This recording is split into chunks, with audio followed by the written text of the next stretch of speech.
गोरक्षपीठ के देवलोक से विस्तार हो गया है। सीएम योगी मंदिर के प्राण प्रतिष्ठा कार्यक्रम में शामिल हुए हैं। इसके बाद वो लोगों को संबोधित कर रहे हैं। सीधा आपको गोरखपुर ले चलते हैं। कार्यक्रम आगे बढ़ा और आज देव प्रतिमाओं की प्राण प्रतिष्ठा के साथ ही पूर्णाहुति के साथ धार्मिक आयोजन आज विराम लेगा।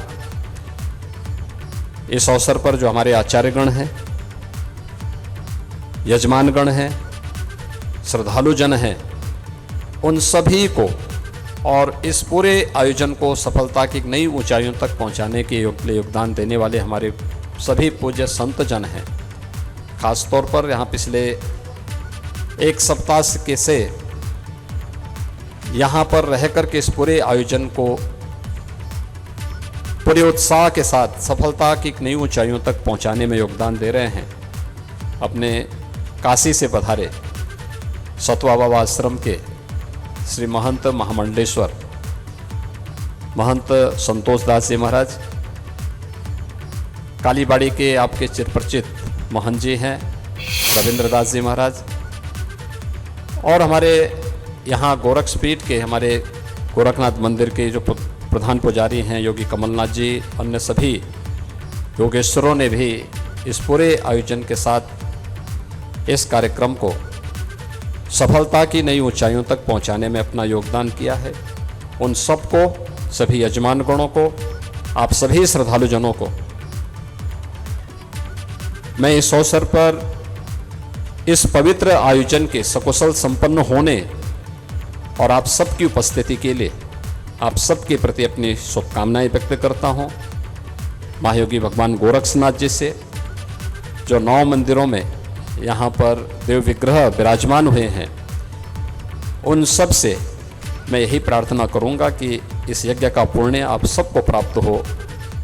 इस कथा के माध्यम से और यज्ञ के माध्यम से जो भी पुण्य प्राप्त हो वह लोक मंगल के लिए, समाज कल्याण के लिए, राष्ट्र कल्याण के लिए हम सब उसको उपयोगी बना सकेंगे। इस विश्वास के साथ मैं एक बार फिर से आप सबके प्रति, कथा व्यास जी के प्रति, पूज्य संतों के प्रति और इस आयोजन के साथ प्रत्यक्ष और अप्रत्यक्ष रूप से जुड़े हुए उन सभी महानुभावों के प्रति जिन्होंने इस कार्यक्रम के साथ पूरी सद्भावना के साथ जुड़ करके इस पूरे आयोजन को धर्म में, आध्यात्म में बनाने का पूरा योगदान दिया है, उन सब के प्रति भी मैं हृदय से धन्यवाद ज्ञापित करता हूं।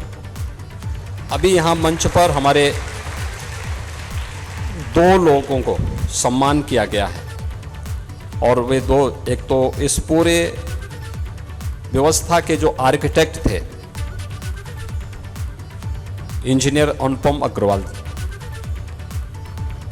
कैसे मंदिर बनने हैं, उसकी माप क्या होनी चाहिए, वास्तु के अनुसार क्या कार्यक्रम होने चाहिए, ये सभी उन्होंने इसको पूरी तन्मयता के साथ जोड़ करके विगत 3 वर्षों से वे नियमित यहाँ पे आकर के मंदिर से जुड़े हुए जो इंजीनियर थे उनके साथ मिल करके, अन्य जो इस पूरे निर्माण कार्य के साथ जुड़े हुए लोग थे, उन सबको समय समय पे मार्गदर्शन करते रहे।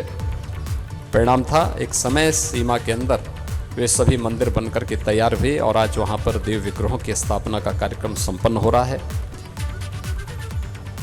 मंदिरों में देव प्रतिमाओं का विराजमान होना है और मंदिर की साइज के अनुरूप देव विग्रह भी हो और उन्हें व्यवस्थित रूप से स्थापित करने के लिए पिछले कई दिनों से जयपुर से यहाँ पर जैमिनी मार्बल आर्ट के श्री मुकेश कुमार जैमिनी और श्री शिवम जैमिनी यहीं पर प्रवास करते हुए सभी मूर्तियों को कैसे स्थापित करना है।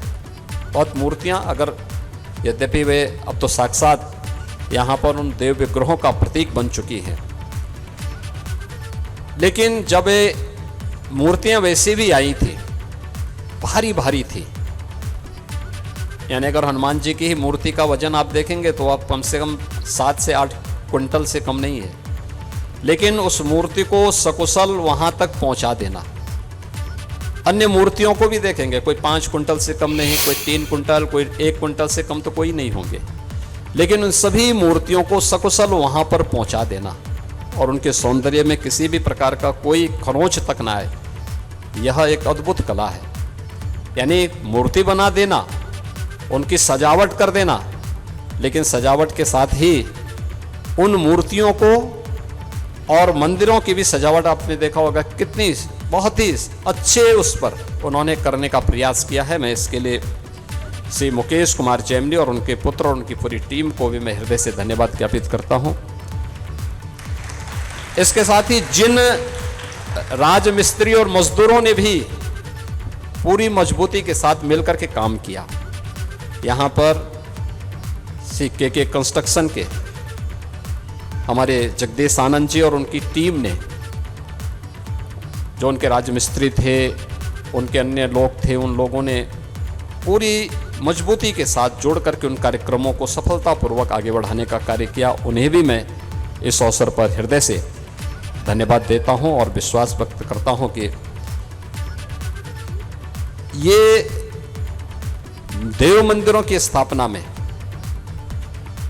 हम लोग वास्तु का ध्यान तो रखते हैं, मूर्ति कैसे बननी चाहिए इसका भी ध्यान रखने का प्रयास होता है, लेकिन उन मूर्तियों के संरक्षण के साथ साथ स्वच्छता के प्रति भी हम आग्रही बने, दूर से पूजा करें, क्योंकि ईश्वर तो सर्वत्र विराजमान है। उस मूर्ति को अपने अंतःकरण में धारण करने का प्रयास और उसके माध्यम से फिर अंतःकरण की शुद्धि अगर हो जाती है तो ये मान के चलिए कि सब कुछ हमने प्राप्त कर लिया है। और यह भाव आपको उन सभी देव मंदिरों में दर्शन करने के उपरांत अवश्य महसूस होगा।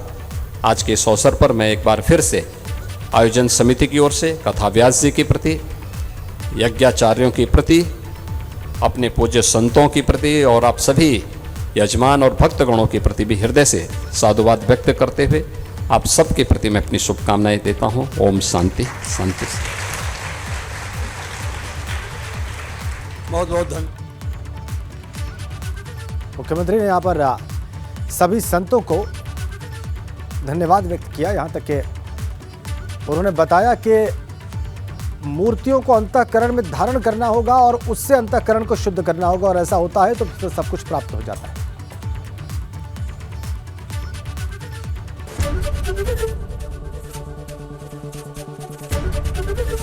एबीपी गंगा, खबर आपकी, जुबान आपकी।